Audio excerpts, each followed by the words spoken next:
Just before I start, I'll just whiz through the colours. We've got ultramarine blue, lemon yellow, Payne's grey, alizarin crimson, raw sienna, burnt umber and light red. But I'm not necessarily going to use all of them, but they're there just in case I need them. So I'm going to start off using the large height brush. Just clean water all over the page. Main benefits twofold. First, the sky colours will all blend together, so you'll end up with no hard edges. And then secondly, it stretches the paper as we paint along. You can do this before you start if you want to.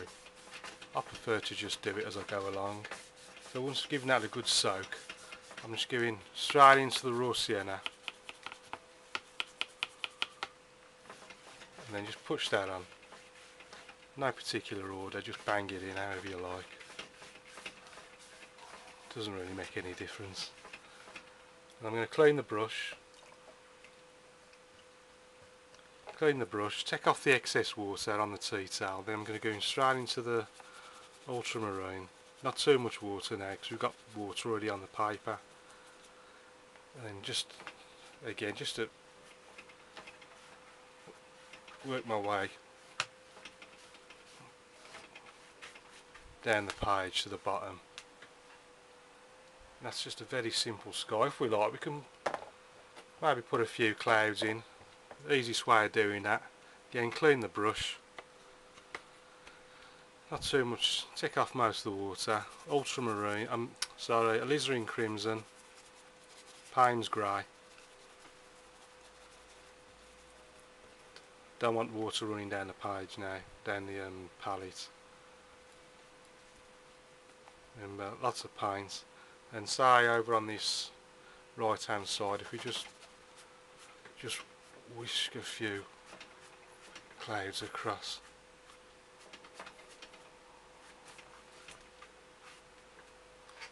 That'll do, no need to go mad. Now before I do any more, I'm just going to plonk this stuff down where I can find a space for it. And I'm just going to pull this paper, it's stretched a little, so I'm just going to pull it so I've got a flat surface to work with.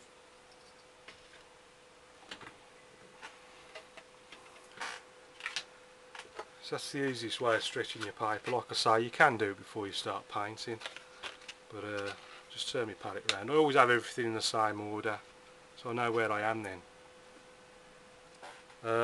Now I'm going to bother cleaning the brush. I'm going to stick to the sky colours.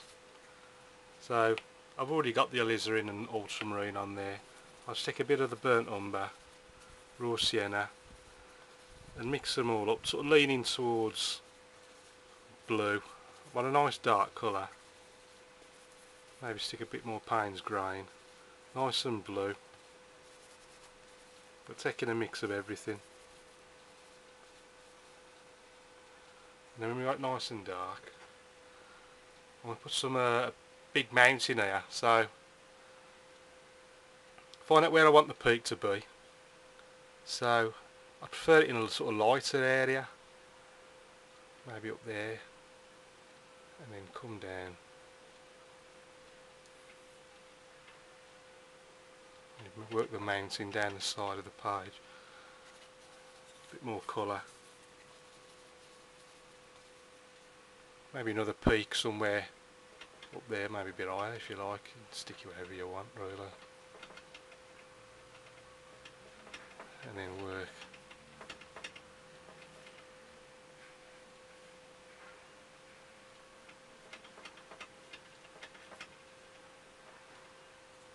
I'll just stick this one a little bit higher because I don't want them sort of competing with one another. I want one dominant one that sticks right up. It's like with the clouds, it always looks good if one cloud sort of dominates. Maybe stick this a bit higher.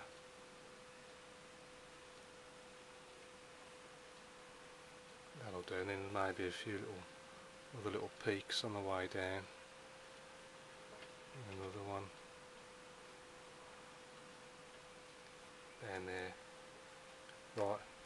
Now I've got that in, I'm just going to clean the brush.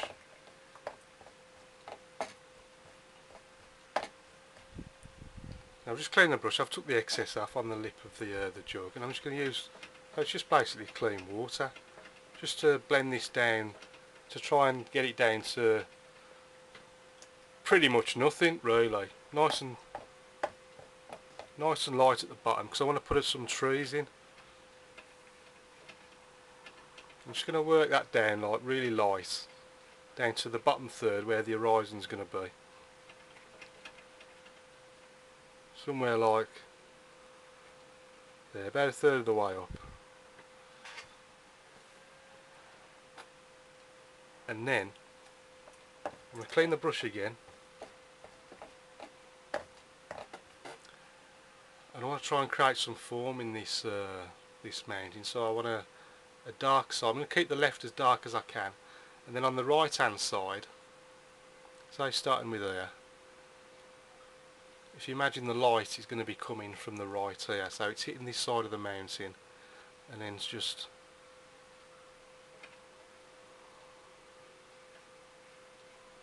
working its way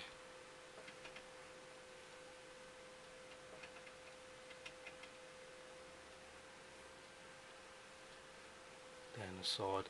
Clean it again, keep cleaning the brush again, same up here.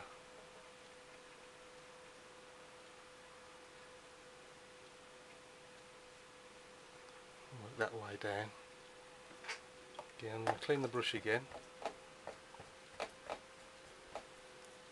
Got another little peak up here. Maybe work that over slightly where the mountain's coming round, and then it works its way down the side again. And that just leaves the biggest of the peaks. So I'm going to start up here, and then I'm just going to, in fact I'm going to put a bit more water on the brush this time, because I want to try and define it a bit more up in that top corner, and that can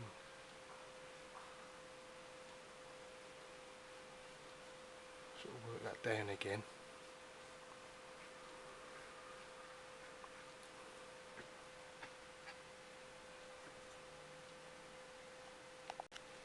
So you can see we've ended up taking off most of the paints as it happens, but you can see how it helps create form in the main, helps create that sort of 3D image. Taking the paint off here and there, it seems to bring the mountain to life. And this could be the light from the sun, or the snow on the side of the mountain coming down to the foothills here at the bottom. But I wanted this light at the bottom, so I can then put some tree lines in, and they'll stand out a lot more.